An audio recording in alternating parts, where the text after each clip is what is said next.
Assalamualaikum warahmatullahi wabarakatuh. Perkenalkan, saya Pipit Agustina Ganarse, CGP Angkatan 11. Di sini saya akan melaksanakan tugas demonstrasi kontekstual 3.1, yaitu pengambilan keputusan berdasarkan nilai-nilai kebajikan.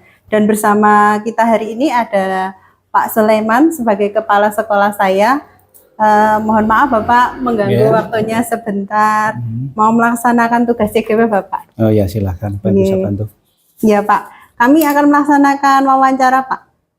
Mohon bantuannya ya, Bapak ya. Oh iya. Iya, terima kasih. Yang pertama, Bapak, selama ini bagaimana Anda dapat mengidentifikasi kasus-kasus yang merupakan dilema etika atau bujukan moral, Bapak? Baik, selama saya menjabat sebagai pimpinan di satu sekolah, ini memang hal semacam itu banyak saya temui. Jadi bagaimana saya mengidentifikasi ada yang namanya dilema etika dan bujukan moral. Nah, dilema etika itu terkait dengan dua kepentingan yang sama-sama berat dan ini mesti diselesaikan. Biasanya bisa individu dengan kelompok atau kelompok-kelompok lah bisa jadi.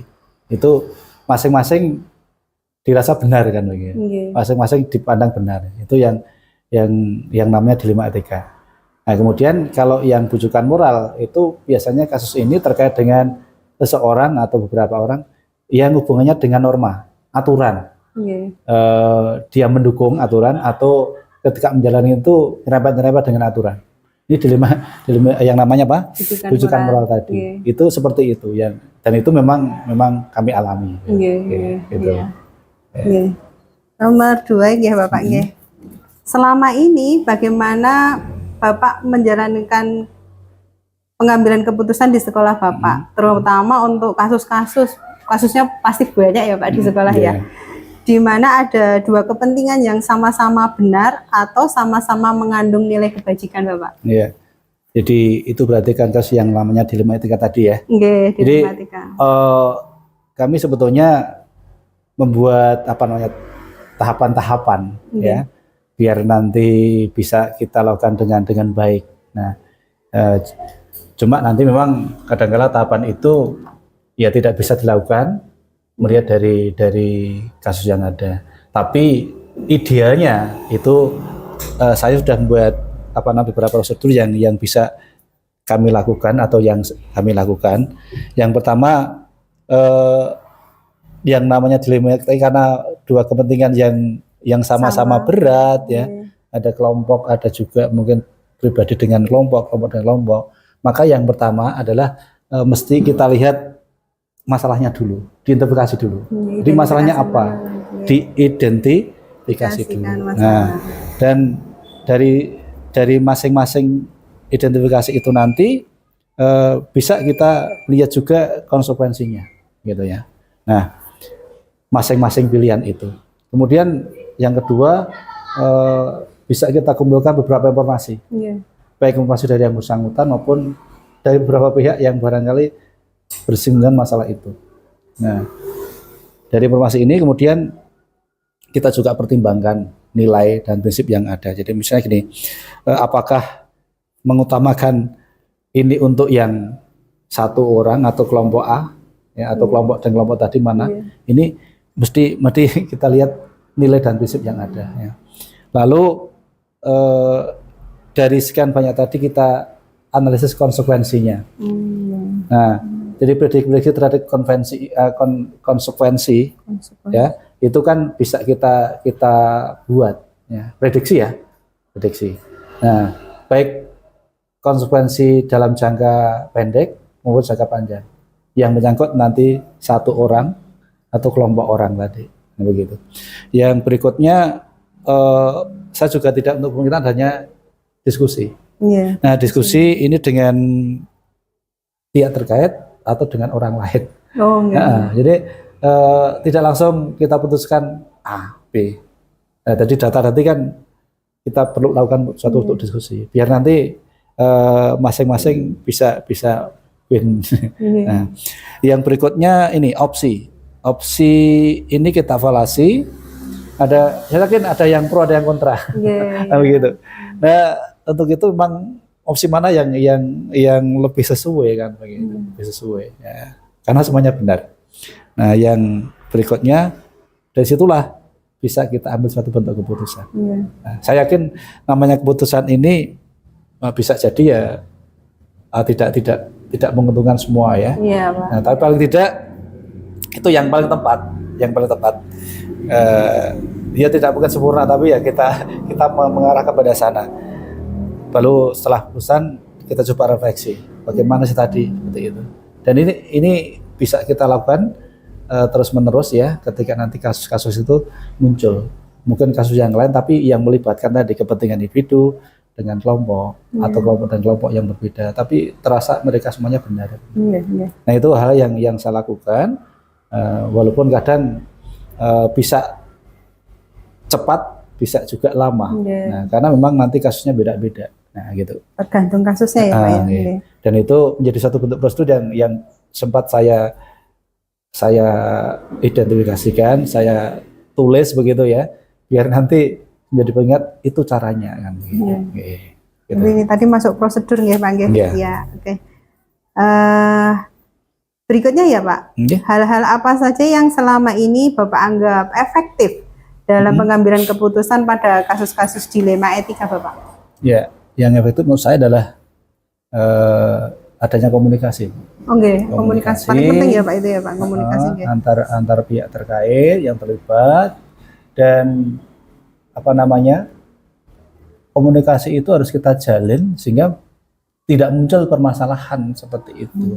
Dari awal itu sudah bisa terdeteksi, bisa terjalin yang baik ya, dan meminimalkan nanti kontra ya, meminimalkan nanti perbedaan pendapat yang mengarah kepada perpecahan. Nah, itu hal yang selama ini perlu dilakukan. Gitu. Komunikasi ya Pak. Selanjutnya Bapak, hal-hal apa saja yang selama ini merupakan tantangan Bapak dalam pengambilan keputusan pada kasus-kasus dilema etika? Ya.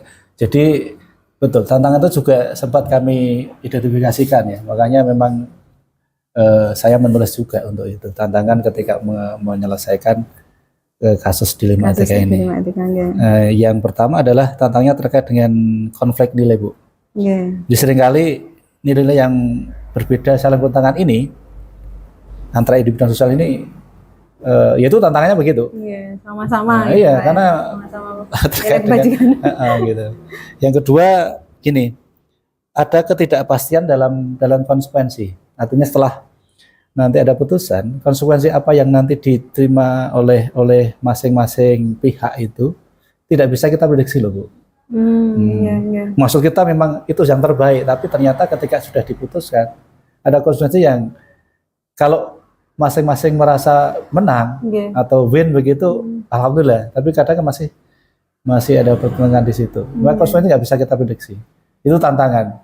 Nah, walaupun ya kita berharap konsekuensinya masing-masing itu menerima kan begitu. Lalu orang tidak bisa lepas dari emosi. Pak. Dan ya, Pak, pikiran yang membias. Jadi emosi seorang ini memang kadang-kala yang cenderung menjadi keputusan tidak tepat ini, karena diburu oleh emosi. Bisa jadi dari pihak bersangkutan atau dari pihak kami selaku penengah kami itu. Ini bisa jadi itu saat itu, dan bias terkait dengan pendapat, nggak tahu maksudnya begitu loh. Ini pembiasan kadang-kadang. Jadi yang bersangkutan ya dapat dikatakan cara kasarnya orang mudeng karo sudah mongke kan begitu. Nah, itu kadang ini. Lalu tekanan sosial, Bu. Orang banyak itu kecenderungannya kan nanti psikologinya kan psikologi massa ya. Sehingga lebih banyak tekanannya dibandingkan satu orang. Nah, tapi kalau grup-grup ini ya lebih besar lagi. Ini memang tekanan sosial namanya. Dan ada lagi ini tanggung jawab moral. Jadi rasa tanggung jawab terhadap orang lain ini dapat membuat seorang merasa terjebak antara pilihan yang benar dan salah. Nah tadi, jadi kita itu tanggung jawab moralnya adalah ketika memutuskan ini bisa jadi tadi menurut mereka salah, menurut mereka benar. Nah kita terjebak itu. Nah, maka ini ya tantangan saya untuk melihat itu. Iya, nek iso sing bener, tapi kadang kan non sewu ya, namanya orang itu kan, namanya salah itu kan mesti ada. Nah, ini tahu saat mula ketika udah pembetulan seperti itu. Nah, ini apa namanya tantangan yang saya hadapi, dan itu sudah tak bukukan itulah, habis. Ini masalah semacam ini, dan sampai sekarang untuk meminimalkan tantangan itu memang nggak mudah. Tapi ya jalannya aja lah. Gitu. Betul, Pak. Tantangannya banyak ternyata ya. Gitu. Yang berikutnya Bapak, setelah ada tantangan ini kan mesti Bapak itu memiliki jadwal tertentu dalam sebuah penyelesaian kasus dilema etika. Apakah Bapak itu langsung menyelesaikan di tempat atau memiliki jadwal untuk menyelesaikannya? Bentuk atau prosedur seperti apa yang Bapak jalankan? Jadi gini Bu, jadwal khusus tidak ada ya, karena kan kasus muncul juga tidak bisa diprediksi kapan. Nah, jadi artinya begini, kasus itu dilihat dulu segi urgenitasnya, mendesak tidak, segera desak atau tidak. Jadi kalau nanti itu cepat selesai ya segera dilakukan penyelesaian. Ya, penyelesaian, dan barangkali nanti kalau itu cepat, barangkali yang tadi prosedur yang saya sampaikan itu mungkin bisa dilewati beberapa hal, tapi sudah bisa menyelesaikan. Nah, tapi tapi ya tetap kita lakukan itu sedapat mungkin. Nah, kalau kasusnya itu bisa dipandang urgenitasnya agak rendah, bisa dilakukan agak berkala, maka nanti ya tidak langsung selesaikan. Jadi lebih banyak kita dapatkan informasi dulu, data dulu. Ya, pandangan orang bagaimana, kemudian sudut pandang dari orang lain bagaimana, ini baru bisa kita selesaikan dengan lebih tentu saja menurut saya lebih baik, baik, karena apa namanya ada rentang waktu. Tapi kalau tadi mendesak tadi ya mau nggak mau, kalau tidak kan ada di sana ada keputusan yang sifatnya strategis, ya, yang sifatnya pragmatis, itu harus kita lakukan. Nah begitu. Jadi jadwal khusus nggak ada ya.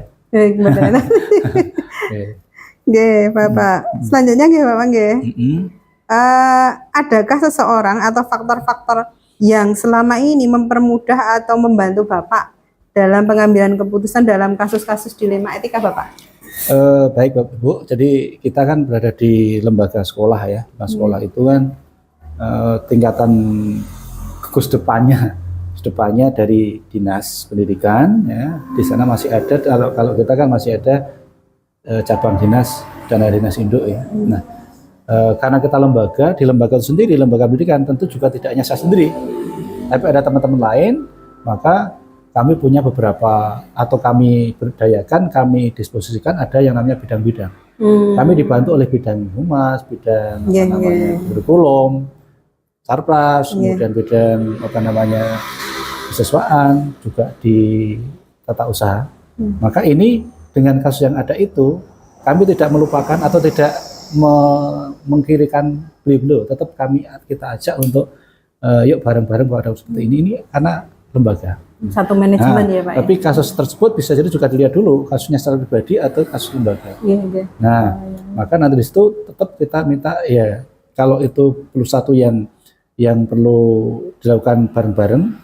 Nah, mungkin perlu yang sifatnya rahasia, maka kita pandang itu tetap ada orang yang bisa kita ajak untuk ini. Yang kedua, kami juga punya atasan. Nah, kami lakukan namanya tetap konsultasi, komunikasi dengan atasan, bisa jadi koordinasi. Karena kasus bisa jadi ini menyangkut yang harus nanti Capdin harus tahu. Dia ada sifatnya intern, dalam hal ini bisa kemudian lembaga atau dengan yang bukan saja. Atau bahkan kami juga bertemu ketika ini dengan pihak-pihak tertentu yang bisa kita percaya. Nah, misalnya di psikologi dan begitu juga bisa kita ajak untuk kasus-kasus semacam. Nah, ini bisa kita lakukan dan kami lakukan dalam rentang ketika saya menjabat sebagai kepala sekolah. Gitu.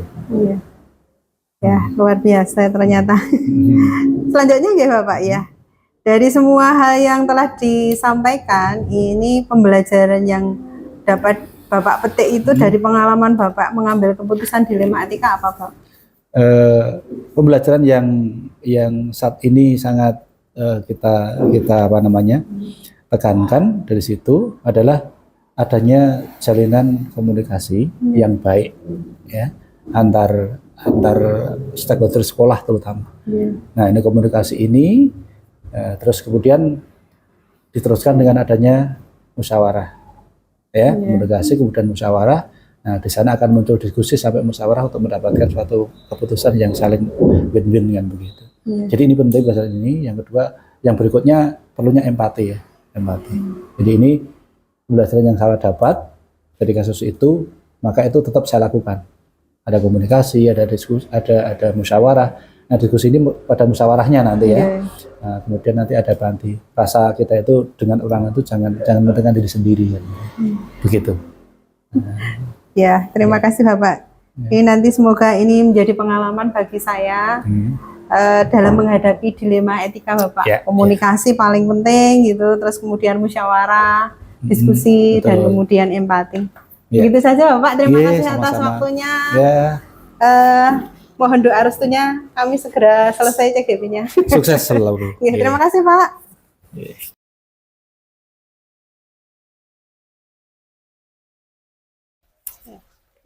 Assalamualaikum warahmatullahi wabarakatuh. Waalaikumsalam warahmatullahi wabarakatuh. Perkenalkan, saya Pipit Agustina Ganarsih, CGP 11 Kabupaten Klaten, bersama kami Pak Muksin, CGP Angkatan 11 juga dari Kabupaten Klaten, dan bersama kami Kepala Sekolah SMA Negeri 1 Karangdowo, Bapak Joko Susilo, SPD MPD. Mohon maaf Bapak, kami akan melaksanakan wawancara, mohon bantuannya, kesediaannya untuk memberikan waktu kepada kami wawancara Bapak. Ya, Nomor setunggal nggih Pak nggih. Selama ini bagaimana Bapak dapat mengidentifikasi kasus-kasus yang merupakan dilema etika atau rujukan moral Bapak? Yang pertama ketika ada kasus seperti ada kabar-kabar gitu ya, biasanya ada info-info dari warga sekolah. Kemudian dari info itu saya cari informasi dari beberapa sumber, bukan dari sebuah sumber. Setelah ada informasi, kemudian saya analisis tentang permasalahan itu. Jadi untuk mengetahuinya, jadi kita harus cari informasi dulu, kemudian setelah informasi cukup, baru kita analisis tentang permasalahannya. Kemudian ke saya Bapak ini, selama ini bagaimana Bapak menjalankan pengambilan keputusan di sekolah SMA Karangdowo, terutama untuk kasus-kasus di mana ada dua kepentingan Bapak ini, yang sama-sama benar dan yang satunya adalah sama-sama mengandung nilai kebajikan Bapak. Ya, seperti tadi, yang pertama ketika ada informasi kasus tadi, cari informasi, kemudian analisis. Setelah analisis, saya merancang sebuah keputusan. Nah, keputusan itu sementara baru rancangan. Kemudian saya bertemu dengan tim manajemen untuk didiskusikan jadi satu keputusan. Jadi bukan saya sendiri yang memutuskan, tapi itu rancangan dari saya. Ada plan A, plan B, kemudian setelah didiskusikan mana yang yang pas untuk disepakati diputuskan. Contoh langsung apa? Nggih, boleh Bapak. Nggih. Semisal contohnya seperti apa? Contoh kemarin barusan aja, ini juga terjadi hampir di setiap sekolah. Waktu itu saya di Pelanjarjo juga pernah. Ini bulan ini ada seorang yang purna, dia bukan PNS, tapi dia mengabdi, mungkin Bu Pipit tahu, khusus mengabdi dari mulai sekolah berdiri sampai saat ini. Tidak ada tidak diangkat jadi PNS, sehingga secara aturan, secara regulasi tidak akan mendapatkan pensiunan atau pesangon dan sebagainya. Dan sekolah pun nggak ada duit gitu kan. Nah, kebetulan khusus itu mengelola kantin. Kemudian dan di kantin itu ada aturan, yang mengelola kantin adalah PTT atau PTT yang masih aktif. Karena pensiun rupanya tidak aktif. Kemudian dia minta ketika salah seorang waka itu ngomong ke saya, Pak, ini mau tambahan untuk mengelola kantin. Karena saat orang tidak boleh, Saya nggak serta-merta langsung jawab. Dan secara kemanusiaan, otomatis masa 30 tahun lebih tanpa ada perubahan sama sekali. Gitu kan. Maka saya terus mencari solusinya. Kalau saya ini terus gini, terus saya ngomong ke Pak, salah satu Pak, kalau ditambah nanti jadi merino Pak. Kalau ini dikasih, yang lain tidak, nanti jadi iri. Terus saya berpikir lagi, kemudian gimana kalau yang ada simulasi gini, jadi yang mengelola kantin dengan masa kerja lebih 20 tahun akan penambahan 1 tahun. Terus bagi yang tidak mengelola kantin, ada semacam tali asih dari sekolah. Buah bicaranya tali asih itu, jadi mungkin dari sewa kantin itu diberikan untuk sebagian tali asih yang purna itu. Jadi kalau secara aturan ya nggak ada, memang nggak ada aturan yang mengikat. Kalaupun saya misalnya tidak dikasih ya nggak apa-apa, itu nggak ada aturannya. Tapi kan masa sih setelah berjuang sekian puluh tahun tidak ada apa-apanya. Gitu. Ya, itu. Berarti itu rasa keadilan lawan rasa kasihan. Kasihan, gitu. ya.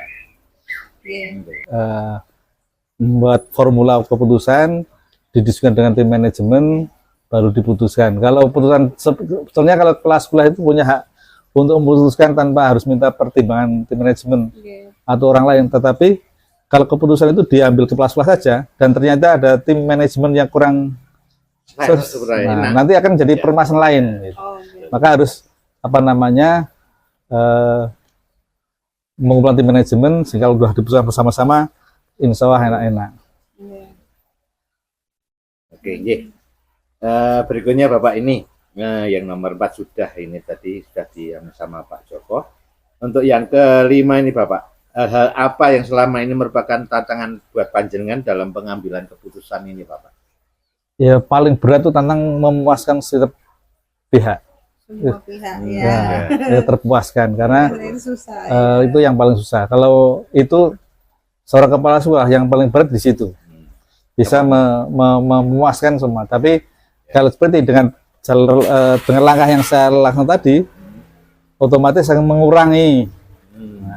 Jadi paling tidak mengurangi. Ya, jadi sehingga walaupun tidak puas tetap merasa kayak kalau orang Jawa itu diwongke gitu.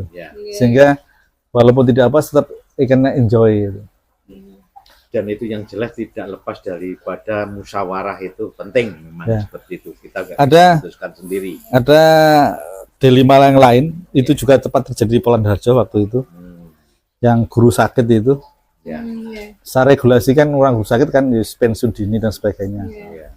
Tapi ketika guru itu kalau kemauan guru Pak, saya udah nggak sanggup ngajar sampai sendiri, oke. Tapi kalau yang memutuskan dari pihak sekolah, rasanya nggak tekan. Jadi di SMA Karangdoro juga ada, tapi tidak seperti yang di Polan itu. Jadi tetap ngajar semampunya, secara administrasi terpenuhi, sehingga karena baik di Polan maupun yang di situ sama-sama jadi tulang punggungnya di keluarga. Sehingga ya pakai rasa hati. Nah, itu ya, rasa kasihan itu. Ya Bapak, nomor selanjutnya, apakah Bapak memiliki sebuah tata kelola atau jadwal tertentu dalam sebuah penyelesaian kasus dilema etika? Apakah langsung menyelesaikan di tempat atau mempunyai sebuah jadwal untuk menyelesaikannya? Bentuk atau prosedur apa yang Bapak jalankan Bapak? Secara tidak langsung sudah terjawab di depan gitu ya. Jadi kalau jadwal tidak ada, karena kasus itu kan nggak terjadwal, kapan pun bisa datang. Nah tergantung urgenitasnya, apakah itu sangat mendesak atau longgar mendesak, maka mau nggak mau kepala sekolah harus segera memutuskan. Tapi kalau tidak mendesak, bisa seperti tadi, dianalisis dulu, dicari solusi yang baik, diskusikan dengan teman-teman manajemen baru diputuskan. Tapi kalau mendesak saat ini maka harus diputuskan dan bertanggung jawab atas keputusan itu. Jadi tidak ada tata kelola untuk apa harus gini, karena memang kasus kan datanya tidak misal setiap hari Senin Ya. ada Kasus jadwal, ini. nah kan belum tentu ada. Nggih. Kalau datanya lebih dulu lagi, Ya. ini mungkin nanti bisa jadi narasumbernya plus-plus juga. Untuk selanjutnya Bapak ini adakah seseorang atau faktor-faktor apa yang selama ini mempermudah atau membuat Bapak dalam membantu dalam mengambil keputusan dalam hal kasus-kasus terutama D5 ITK itu, Pak? Yang pertama lillahi ta'ala dulu. Jadi serahkan semua itu karena ibadah, ini soal lancar. Yang kedua, jangan sampai mengecewakan orang. Jadi sebagaimanapun kita sebagai pimpinan itu harus bisa mengayomi walaupun orang itu tidak menyenangkan buat kita gitu. Ya. Ini juga terjadi tapi saya tetap bagaimana tidak menjaga jarak, tapi bagaimana tetap berkomunikasi agar berjalan. Jadi tidak ada jadi kalau yang orang-orang tadi yang tim manajemen tadi yang untuk membantu saya dalam hal memutuskan tadi. Jadi untuk jangan sampai memutuskan suatu permasalahan menimbulkan masalah yang lain. Ya. Ya, ini yang terakhir nih Bapak. Dari semua hal yang telah disampaikan, pembelajaran apa yang bisa dipetik dari pengalaman Bapak mengambil keputusan dilema etika Bapak? Sabar. Ya, betul sekali. Sesuai dengan Sabar. ya merdeka belajar atau Ya. penggerak itu memang Jadi- pada dasarnya itu. Mungkin belum ya, kan bisa tanya ke guru SMA Polan yang pernah jadi teman sejawat pada sama guru gitu. Ya. Kita waktu di Polan dulu, termasuk saya orang yang vokal. Arti vokal itu selalu menanyakan sesuatu yang kurang pas gitu. Jadi misalnya ada rapat, misalnya kok sampai dulu bukan sampai pernah ini kok rapat kok cuma mendengarkan gitu kan, orang gitu. Tidak ada ketika bertanya pun jawabannya kurang. Jadi kalau waktu itu saya di depan Pak Koperasi di depan, saya di belakang gitu. Iya. Ketika Pak Koperasi sudah mulai ke belakang ini yang ngomong kepala sekolah langsung. Kan kebetulan waktu itu sudah jadi teman kepala sekolah ya. Iya. Sudah mulai ke belakang, maka yang rapat di depan itu siap-siap untuk menjawab. Siap-siap untuk menjawab. Sebetulnya bukan penyerangan, bukan apa, tapi karena ya itu tadi, kalau kita ngomong Jawa nih, pasti lain. Nah, maka ketika saya datang ketika saya dipindah tugaskan di tempat baru, apa sih yang harus saya lakukan? Jadi bukan kudu ini. Jadi beda cara pendekatannya beda. Jadi kalau seperti itu kan merasa diajak untuk bekerja. Iya. Tapi kalau ini beda, itu beda lagi. Iya, Pak. Kalau saya sendiri sebagai Kepala sekolah. sebagai calon guru penggerak itu selama ini saya telusuri dari integritas awal sampai sekarang itu sepertinya memang dari CGP itu sendiri diminta apa toh? Hanya satu, sabar itu Pak. Sabar itu Pak. Kenyataannya ya, contohnya apa-apa nggak boleh marah. Nggak boleh marah siswa, segala sesuatu. Nah kan seperti itu, ya tegas tapi bukan beragresi. Kesimpulannya seperti itu Pak Joko. Ya. Ini kan monggo yang mau menilai, tapi kenyataannya saya seperti itu Pak Joko. Tarik nafas, hembuskan sabar. Nah itu kan otomatis seperti itu, ya pada mindfulness Pak. Ya kayak di kejadian di Jawa Timur itu, yang nabuk. Oh. Sampai yang dikeluarkan lah guru, yang dipindah gurunya. Jadi siswa itu manggil gurunya tanpa bu. Ya, langsung. Mau Namanya- tabuk prok. Orang tua terima, guru udah minta maaf ke siswa, tetap dikeluarkan, dimutasi. segitunya nilai guru sekarang. Itulah semakin kritis orang tua murid itu semakin kritis, jadi ya memang ya kita tetap harus hati. Sudah, terima kasih atas kesediaan Pak Joko Susilo mendampingi kami berdua selaku Aku sih dampingi. selaku CVP 11 Bapak. Mohon doa restunya kami segera selesai Kelas-kelas ya. Kayaknya kok berat ya. Oke. Pak Muksin mungkin Pak. Pak Muksin Nah, kan kalau masih ada ini. Pak Teddy, kalau semua berat terus kau apa